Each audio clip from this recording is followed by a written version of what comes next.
When I was down in Panama, now this might seem a little strange for the sermon, but it'll all come together. You will see this. And I worked for the airlines Aeroperilous. We had an aircraft that we used for private flights and local flights between Panama City and Colón. And for freight. Now, in Ecuador, in Guayaquil, there was one company that had the franchise for DHL, and they would fly the DHL freight from Guayaquil to Panama City every night, arriving about midnight. And Panama, of course, is a hub for DHL for all the freight going back up to the States and around. Whenever their aircraft, which was a small twin-engine jet, was down for maintenance, the owner of the franchise in Panama, who was good friends with George Novi, who was the owner of Aeroperilous, and one other guy he was good friends with, he would contract us, or the company, Perilous, to fly the freight, the DHL freight, down to Guayaquil. So we would depart Panama around midnight and arrive in Guayaquil about 3:30 in the morning and spend the rest of the night and the day until 9:30 or so, 8:30, around there, and then we'd fly back to Panama, arriving around midnight. This is the exact same airplane I happened to find, Hotel Papa 1336 Adolfo Pablo Pinel. No, it's APP. The guys used to kid me because my initials are PAP. And it's an old inside joke. You don't have to laugh. But it's an A100, and it would be configured for freight, and we'd take off and we would use that one.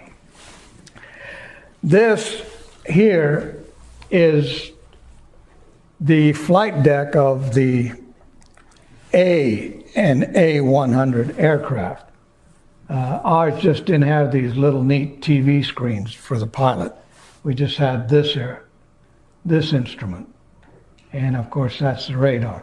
And it's got all kinds of real neat gadgets and switches and things that go round and round that were really good if they worked. If they worked. Okay? I just inserted this to show the difference between, this is the interior of the cockpit of a Boeing 737-800. And it's got a lot more instruments and TV screens and gadgets and switches. And the crew apparently is all Chinese. Well, this guy right here is why I picked the picture. His name is Gabriel Him. And he flew as my co-pilot whenever it was his chance on Aeroperilous when we were flying the passenger runs. And then he left and went to Copa, was there for a little bit, and then he went to Miami Air, and now he's with Southwest Airlines, has 4 big bars on his shoulder. So if you ever fly, and he lives out at Fort Lauderdale, so if you ever fly anywhere, use Southwest. You might catch him. I saw him one time here at Signature Flight Support. He came in while he was with Miami Air. So our flight was from Panama City. Tocumen Airport is right about here, straight down to Guayaquil in Ecuador. And it's 671 nautical miles due south of the Taboga Island VOR, which is right about here, and it's 18 miles southwest of Panama City, 20 miles southwest of the Tucumán airport. So we would fly out and intercept the airway, and then that would take us straight down to Guayaquil and land about 3 hours and 20 minutes later. Now, we weren't brain surgeons, so we didn't have to fly a straight line. But we flew over water for about 420 miles from here down to the northern coast. And there was a small little radio station and that you report once you cross land. And we were about maybe 200 miles from the nearest land out here. Now, I'm saying all this because for about 300 miles, we flew what's called an MEA gap. And that's called minimum en route altitude, which means that there was an altitude that you had to be at or above in order to receive any kind of a navigational signal from where you were and or to where you are going. Now, we flew that gap, but I kept it. You had to be at least, I think, 21 or 22,000 feet at this point. And I kept it at 19,000 feet, sometimes a little bit lower, mainly because of the weight and because a lot of the times we flew in what's the International Tropical Convergence Zone. That's when the wind flows from the north and it all converges with the hot air in the south, and you get all those beautiful tropical storms. But between 19,000 and 22,000 feet is the freezing level, and you pick up a lot of ice. You can go up above it and you're fine, but we couldn't get up above that, so we just stayed below. So we flew for about 300 miles from about here to about maybe around here, where we didn't have any kind of a signal at all. Now, I cheated. I had bought a $80 Magellan GPS system, thing about this big, and the thing is you had to punch in all the coordinates, latitude, longitude, etc. So if you put garbage in, of course you're going to get garbage out. But it helps some. But at any rate, I was always thrilled whenever it was my turn to fly this route, because I was a kid that happened to be 50 years old at that time.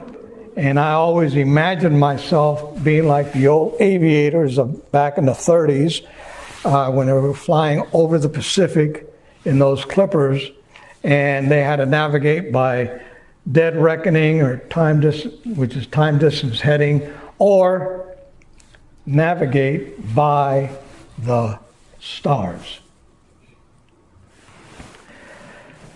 The stars.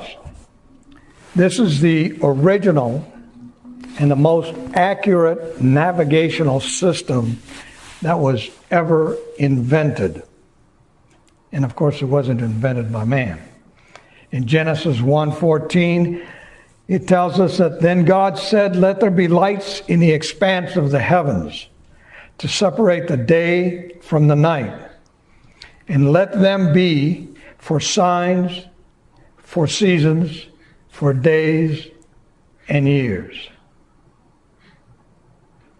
So that brings us to the message. What light do you navigate by?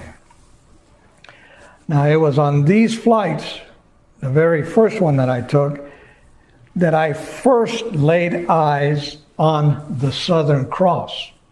This is how it actually looked from the cockpit.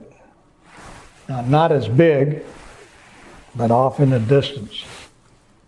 1, 2, 3, and 4. Now, it changed positions, of course, in the sky depending on the time of the night and in the season. But it was always in the same locale. So I would place that, as I read up on it, directly in front of me. And I held a compass course of 181 degrees. And so I would make a correction right or left a little bit on the compass, depending on which way the wind is coming. So if that cross moved to my left, I would veer more to my left till I got back to where it was directly in front of me, and then take off more degrees until I flew like a crab in this way, keeping it in front of me. Or if it went to the right, of course, I would do the opposite. I didn't need, really, a GPS or a LORAN or a VOR at that time. So the Southern Cross is part of God's great positioning satellites, His GPS system. And it's more accurate than the GPS that you got in the car or on the cell phone. So this system cannot be hacked or programmed wrong. It is always accurate, always accurate.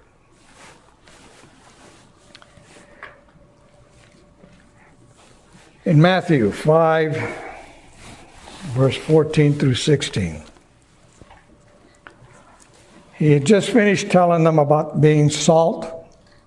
And when the salt becomes tasteless, it's not good enough, or it's not good for anything but to be thrown out and trampled under everybody's feet. But then he goes on and he says, "You are the light of the world. A city situated on a hill cannot be hidden. No one lights a lamp and puts it under a basket, but rather on a lampstand. And it gives light for all who are in the house. In the same way, let your light shine before others, so that they may see your good works and give glory to your Father in heaven." And note that he says, give glory to your Father who is in heaven.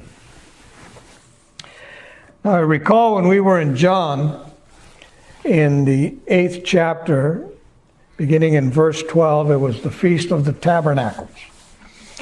And during this celebration, there were two daily ceremonies that took place. One was in the daylight, of course, and one was at night. The nightly ceremony was a lamp lighting ceremony that took place in the court of women in the temple. So when Jesus was speaking in the court of women during this celebration, I had then a slide, but there was 4 large candelabra that were placed on the 4 corners of the temple area. And they were lit. And the light was pushed up into the night sky, just like a searchlight when you had those movie premieres or you see the World War II movies, but brighter. It was so brilliant that Jewish sources said that their light reflected on every courtyard in Jerusalem. So you walked out of your house and voila. It was almost as if it was daylight.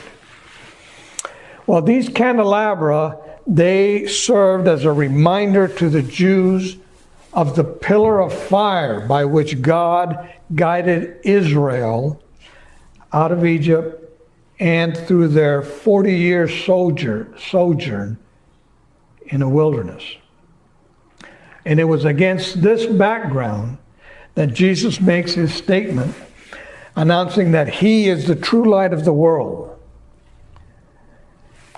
And it's stunning that at that point, it was the second time that he used the phrase, "I am the light of the world." I am. And so to the Jews, he was making it crystal clear that he was claiming to be God. So I am the light of the world. But unlike the candelabra Jesus is a light that is never going to go out. And as Israel followed the pillar of fire through that wilderness, Jesus is calling all of us to follow him. I am the light of the world. Anyone, that is, anyone, whosoever, who follows me will never walk in darkness, but will have the light of life. So the fact that he is the light of the world, that's foundational to our thinking. And it has to control our thinking.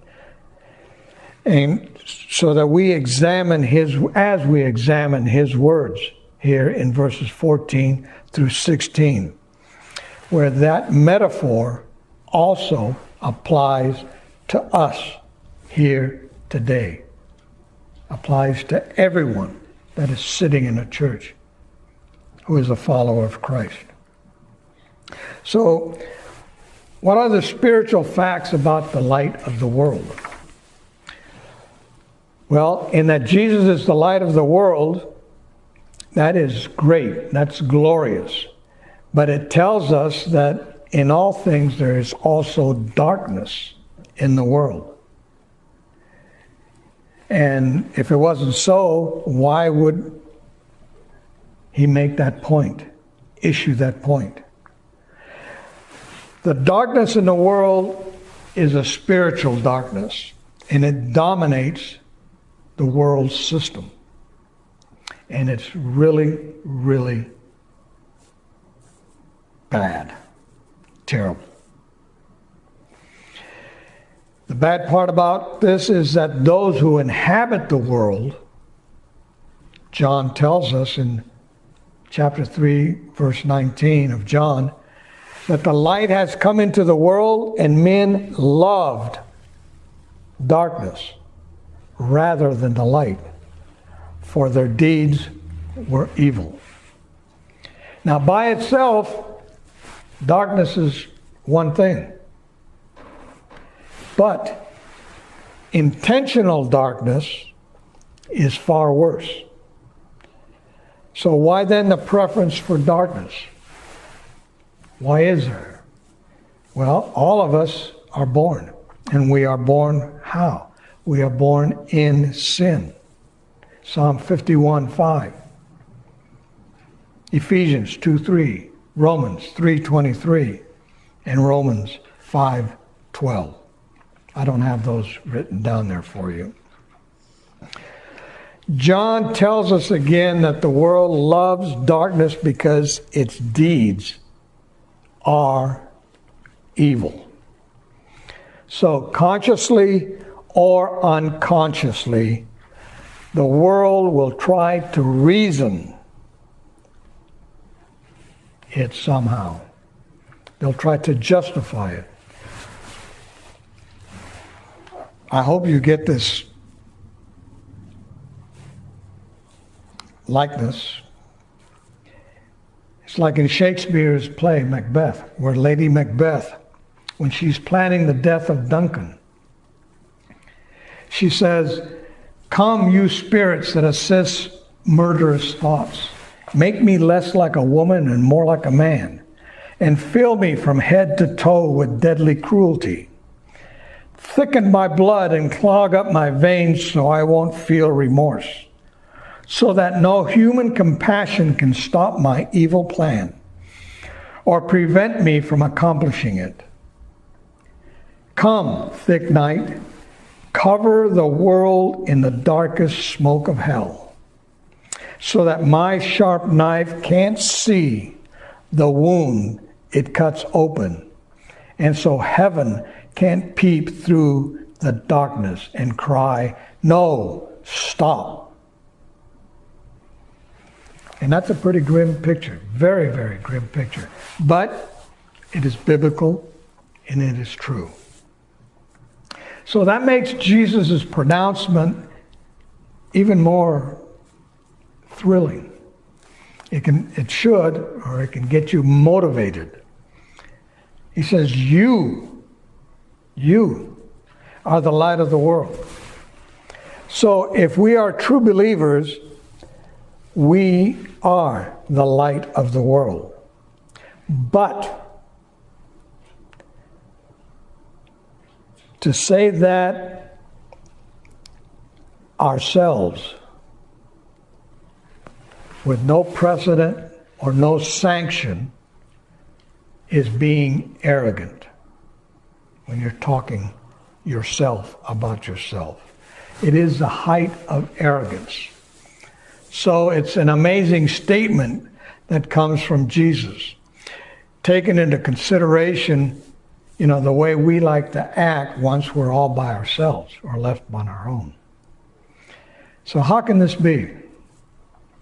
How can we, as imperfect as we are, even born-again believers, be light? Well, Dr. Donald Barnhouse, he was a Presbyterian pastor, I think in Philadelphia, and a theologian, and he gave great illustrations. He says, when Christ was in the world, he was like the sun shining in the day and then gone at night. The sun goes down and the moon comes up. And the moon shines, but not with its own light. It shines with reflected light. And he's placing the church or the believers are like the moon. Jesus said, I am the light of the world. Now he knew that he was leaving. And now he says, you are the light of the world. And so sometimes the church is at full moon, and sometimes it's dark, like a new moon. But it has a little bit of light just around. You can just barely see it around the edges. But whether the church is at full or it's in a new moon, it still reflects the light of the sun. So our light is reflected. It's derived light. It does not originate with us. It doesn't. Paul tells the Ephesians in chapter 5, verse 8, he said, you were formerly darkness, but now you are light in the Lord. So walk, well, I added the word so, walk as children of light. So our being incorporated in Christ allows us some extent to be light, even as imperfect as we are. But our light is still what? Derived from Him. Not one single solitary ray comes from us. Now, it could be more than just reflected light. Peter says in his second letter that we are partakers of divine nature, of the divine nature. So, it's a mystery, but it shows us that in all things, in everything, we can do absolutely nothing apart from Christ. Somehow, though, believers shine with the light of Christ, one way or another. It occurs. Some shine more than others, who shine maybe a little less. But the mystery still works, and it goes forward with changing effects. So the facts are simple. Jesus is the light, and the world is in darkness. And somehow, one way or another, believers are light. And if we are believers, we shine with His light somehow, in some way. Can we shine more? Last week, or 2 weeks ago, I forgot now, we put lights on the back porch around the slab. They're the ones that are powered with little photocells. You can get them at the dollar store for $1 each. You know.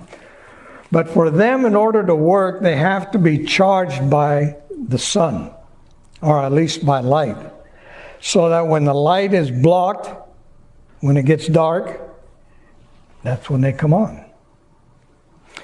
And so it is with us.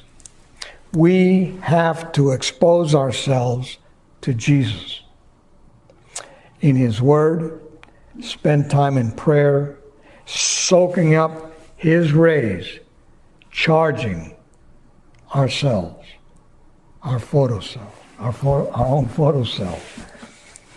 Psalm 1. How happy, read in part from verse 1 and verse 2 and 3. How happy is the one whose delight is in the Lord's instruction, and he meditates on it day and night. He is like a tree that is planted beside flowing streams, that bear its fruits in its season, and whose leaf does not wither. Whatever he does prospers. To the Corinthians, in his second letter, Paul writes, we all, with unveiled face, beholding as in a mirror the glory of the Lord, are being transformed into the same image from glory to glory. It's chapter 3, verse 18. So, if you want to shine, you have to keep your eyes focused, aimed on that navigational fix, which is Jesus. And how?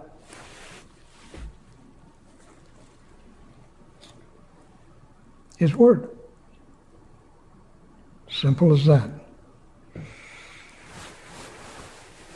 The spiritual function of the light in the world.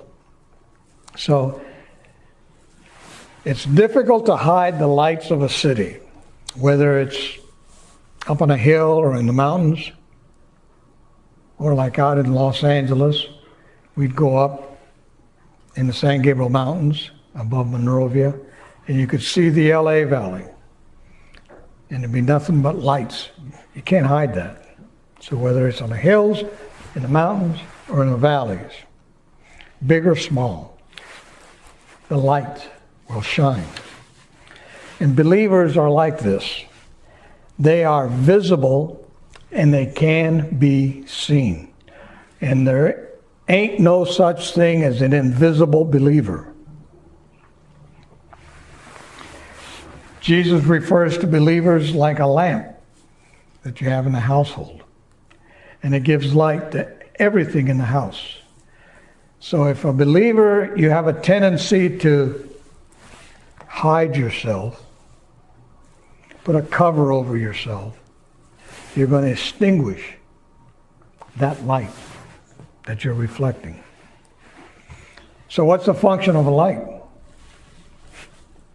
It provides light. Okay? How about a believer? It's the same. He provides illumination to everyone around him or her. Light reveals things as they really are. Light keeps you from stubbing your toes as you walk from room to room in the middle of the night with the light off.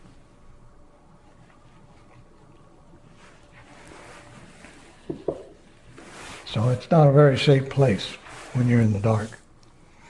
And Jesus is our model for this. And more so by bringing light into the world. He made and he still does to this day, makes the darkness felt. Now, life then was such, and I believe it can be said of today also, that men and women felt that they could not, felt something what they couldn't feel. Their sin, their imperfection, the impurity. He made it possible for there to be a clear distinction between good and evil. And he eliminated the option of us thinking that we're good by comparing ourselves to others. Well, yeah, I took that little thing, but I didn't defraud the bank, you know. He was and he is now the standard. He is the only standard by which we have to navigate through life. We are lamps. But who puts the lamps out? The householder. He places the lamp strategically so that it shines to the best advantage. So God does the placing. We just shine with his light wherever we happen to be, wherever he places us. And it's in the darkness and the less promising places that light has the greatest effect. And there's plenty of them around here and in other places. I'm sure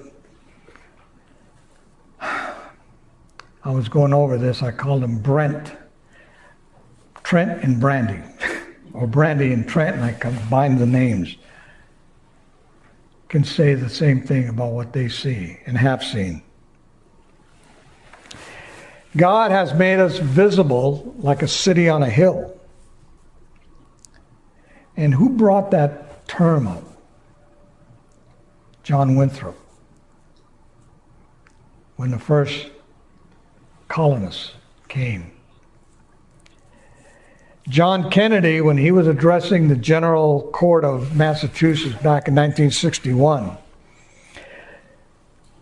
he said, "I have been guided by the standard of John Winthrop set before his shipmates on the flagship Arbella 331 years ago from then, as they too faced the task of building a new government on a perilous frontier. So we must always consider," said Kennedy, "that we shall be as a city on a hill.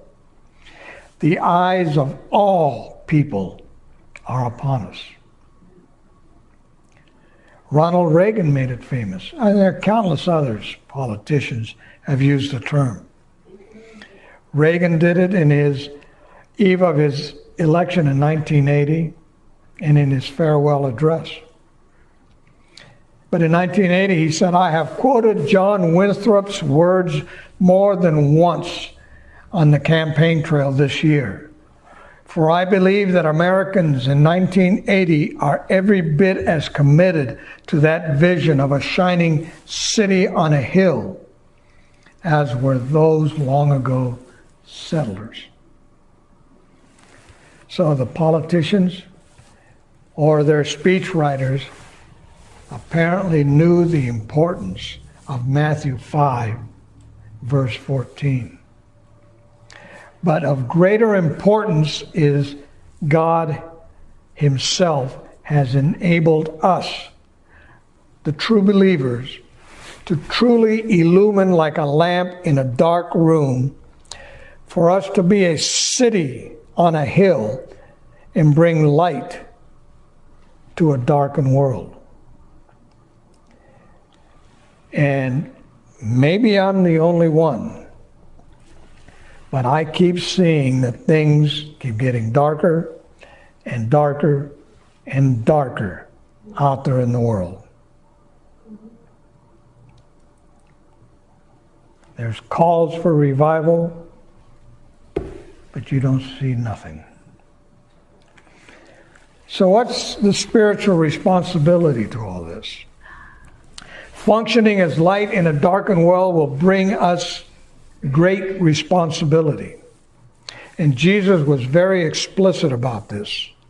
And in verse 16, he says, "Let your light shine before men in such a way that they may see your good works and glorify your Father in heaven." And this isn't an option. It's not even a suggestion. He says, if your light shines, well, bud, go out there and shine. Do it. How? Well, the mode of shining is good works.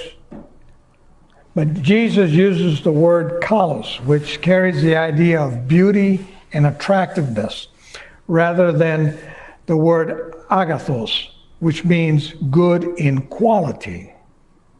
So he wants us to shine through beautiful, attractive works, not self-conscious, staged works. You can see plenty of that out in the world and even within some churches. He wants us to shine through works of compassion and caring. John Stott says, he puts it in this way, the primary meaning of works must be practical, visible deeds of compassion. When people see these, said Jesus, they will glorify God, for they embody the good news of his love which we proclaim. Without them, our gospel loses its credibility and our God his honor. So we should be given to beautiful, shining works. Why? Simple. In verse 16b, they may see your good works and give glory to your Father in heaven. The psalmist, he sings in Psalm 115, verse 1, "Not to us, Lord, not to us, but to your name give glory." And that should be our prayer. That should be our song. Because we share in the divine nature. So let's all be in agreement to shine as brightly as possible in this dark world. How about to expose ourselves to the face of Jesus in prayer, to be visible for him, to shine wherever it is that he places us, and to remind ourselves that we will always be light. To keep him, the light of the world, as our navigation fix. I'll use that one. In this dark world.